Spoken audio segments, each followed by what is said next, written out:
going to loosen this off.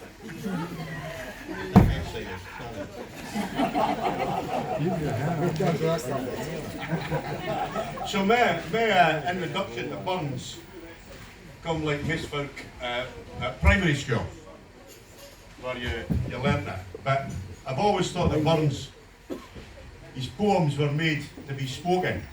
They weren't made to be sitting in the classroom and read, and for fear, and read in silence for fear of getting your knuckles wrapped with your ruler. And they weren't meant to be sitting in a library and reading these songs in quiet. They were meant to be shared, and hopefully shared among some drouthy neighbours. So in that spirit tonight, I'm going to give you a tale. Tam o' Shanter. I was conscious that we're working both sides of the hull here. When Chapman bullies leave the street and drouthy neighbours meet, as market days are wearing late and folk begin to tak the gate, so we sit boozing at the natty. We're getting food and unco happy. We think now on the lang Scots miles, the mosses, waters, slaps and stiles that lie between us and we're him. We're sits, we're sulking, sullen dame. She's gathering her brows like gathering storms. She's nursing her wrath to keep it warm. This truth found honest Tam o' Shanter as he frae air a nichted canter. I'll dare, and ne'er a tune surpasses, for honest men, aye, and bonny lasses. Oh Tam, if you had been so wise to take your ain wife Kate's advice, she'd tell you well, you were a skellum, a blethering, blustering, drunken blellum, that frae November till October, a merkin nicht, thou wasna sober. The ilka melder wi' a miller, thou sat as lang as thou had silver. For every nag he carried a shoe on, the smith and you got roaring foo on. And in the Lord's house, even on Sunday you had drunk, we kept in Jean till Monday. Kate prophesied that late or soon you would be found deep drowned in doom, or catched be warlocks in the murk by Alloway's owl haunted kirk. Oh gentle dames, it guards me greet to think who many counsels sweet, who many lengthened saged advices the husband frae the wife despises. But the our tale, a market nicht, Tam had got planter, unco richt, fast by an ingle, blazing finely. With reaming swats, he drank divinely, and at his elbow, Shooter Johnny, his ancient, trusty, drouthy crony. Tam loved him like their very brother. They had been food for weeks together. The night drove on with songs and clatter. Oh, and aye, the ale was getting better. The landlady and Tam grew gracious, with favours, secret, sweet and precious. The suitor dealt his queerest stories. The landlord's laugh was ready chorus. The storm outside might roar and rustle. Tam didna mind the storm a fussle. McKay, mad to see a man so happy, he drowned himself among the nappy. As bees flew him, full laid with treasure, the minutes winged their way with pleasure. Kings may be blessed, but Tam was glorious. For all else in life. Victorious, boy. But pleasures are like poppies spread. They clasp the flower, the bloom it's shed. Or like the snow falls in the river, a moment white, then gone forever. Or like the borealis race that flits ere you can point its place. Or like the rainbow's lovely form, a vanishing afore the storm. Nae man can tell their time, their tide, the hour approaches. Tam must ride. That hour of night's dark arch the Tuesday. That very hour Tam mounts his beast in.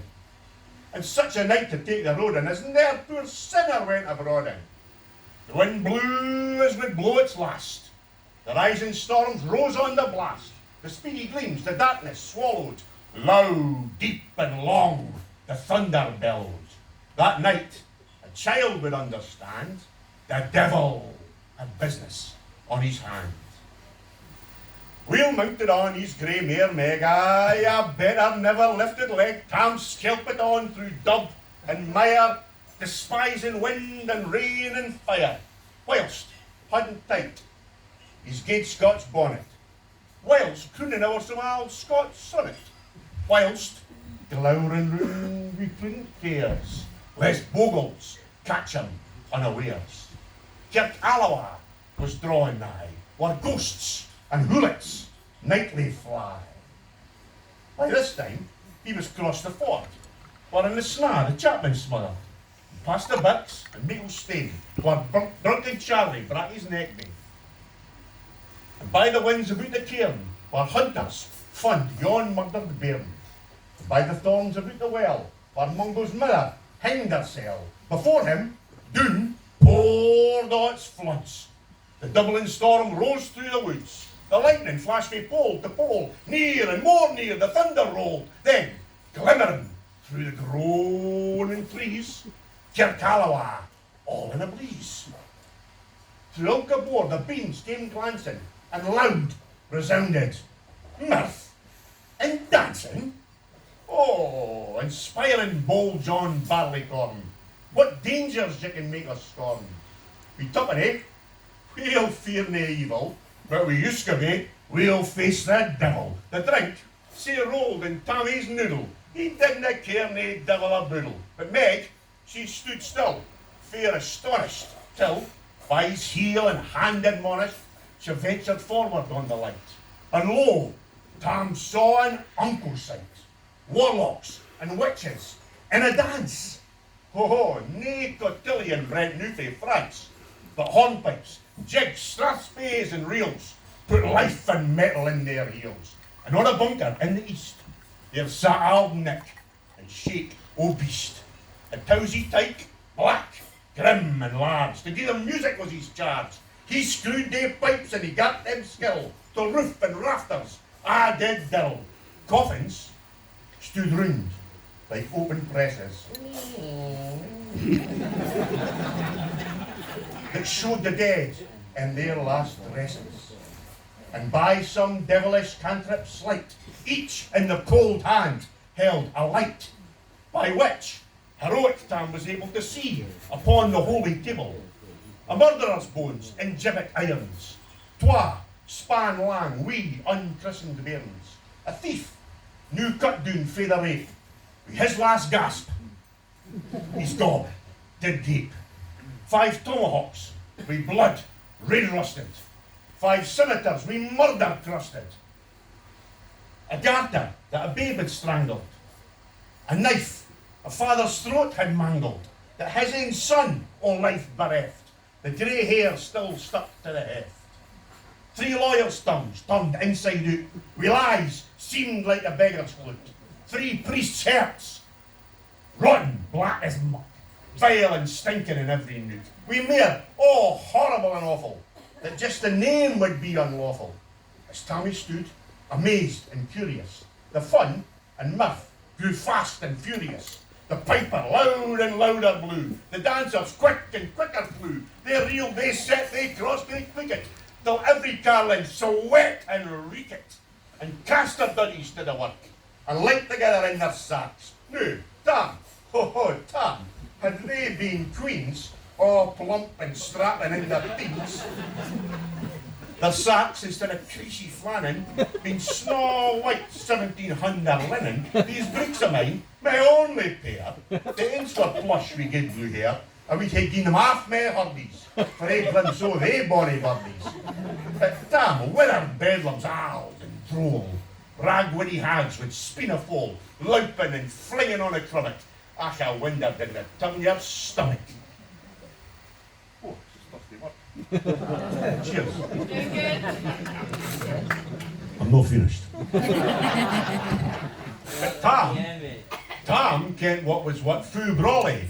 There was a winsome wench in Wally that night enlisted to the corps, lang after Kent on Carrick shore, for mony a beast did she shot, aye, and she porished mony a bonny boat, and shook baith meikle corn and beer, and kept the countryside in fear. Her cutty sark was paisley yarn, but yen so lassie she had worn, and longitude, though sorely scanty, it was her best, aye, and she was wanted. Oh, little Kent, thy reverend granny, that sark she coughed for her wee nanny, with twa pun Scots was all her riches, whenever Greece a dance o' witches. But here, my muse must wing monker. Such flights are far beyond my power, to see how Nanny leapt and sprang. A suitable jade she was, and strong. How Tammy stood, like een bewitched, and felt he's very een enriched.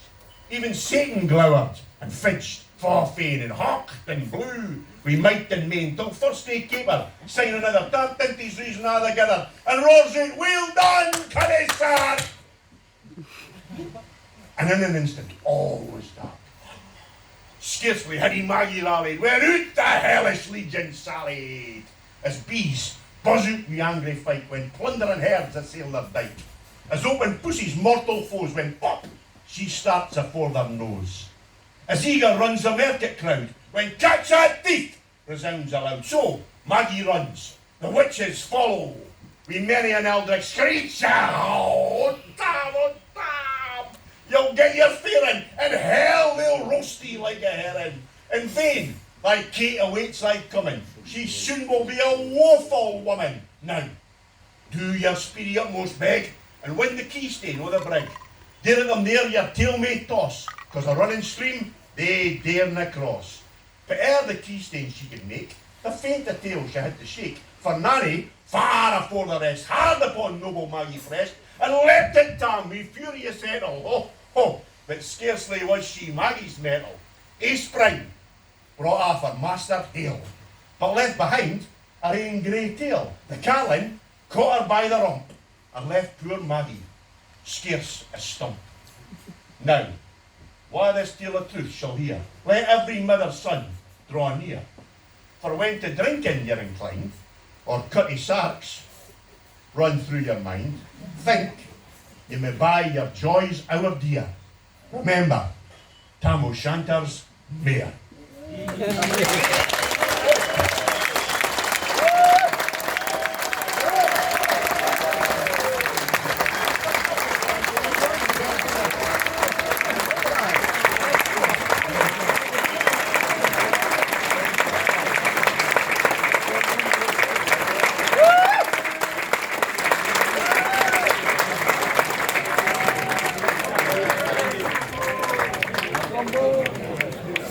Oh, your boy did good, didn't he?